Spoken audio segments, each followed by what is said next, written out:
ಬಿಜೆಪಿಯ ನಾಯಕ ತೇಜಸ್ವಿನಿ ಅನಂತಕುಮಾರ್ ಅವರು ಕೂಡ ನಮ್ಮ ಜೊತೆ ಸಂಪರ್ಕದಲ್ಲಿದ್ದಾರೆ. ಮೇಡಮ್ ನಮಸ್ತೆ. ನಮಸ್ಕಾರ.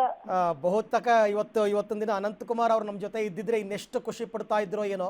ಅಡ್ವಾಣಿ ಅವರಿಗೆ ಭಾರತ ರತ್ನ ಪ್ರಶಸ್ತಿ ಕೊಟ್ಟಿರೋದು, ತಮ್ಮ ಅಭಿಪ್ರಾಯ ಮೇಡಮ್? ಖಂಡಿತ ಬಹಳ ಸಂತೋಷ ಆಗ್ತಾ ಇದೆ ನನಗೆ.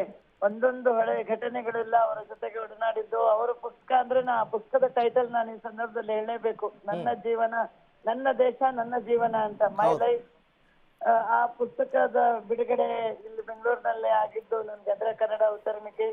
ಅದೇ ರೀತಿಯಲ್ಲಿ ಅವರ ಜೀವನ ಪೂರ್ತಿ ಅಂದ್ರೆ ದೇಶಕ್ಕಾಗಿ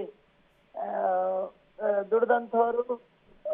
ಜೊತೆಗೆ ಈ ಮೊನ್ನೆ ತಾನೇ ಶ್ರೀರಾಮಚಂದ್ರನ ಪ್ರಾಣ ಪ್ರತಿಷ್ಠಾಪನೆ ಆಗಿರೋ ಸಂದರ್ಭದಲ್ಲಂತೂ ಅವ್ರನ್ನ ನೆನಪಿಸ್ಕೊಂಡು ಅವರು ಒಬ್ರು ಇಲ್ಲ ಅಂತ ಇಲ್ಲ.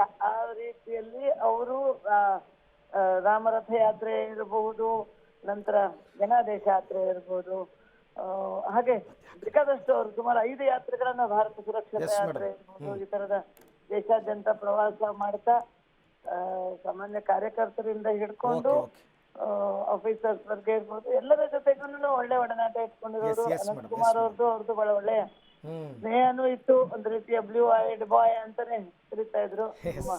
ಕುಟುಂಬದ ಸ್ನೇಹನೂ ಇತ್ತು. ಬಹಳ ಸಂತೋಷ ಆಗಿದೆ ಅವ್ರಿಗೆ ಭಾರತ ರತ್ನ ಸಿಕ್ಕಿದ್ದು. Thank you madam. Tejaswini Ananthkumar ಅವರು ಕೂಡ ಬಹಳ ಖುಷಿಯನ್ನ ವ್ಯಕ್ತಪಡಿಸಿದ್ದಾರೆ.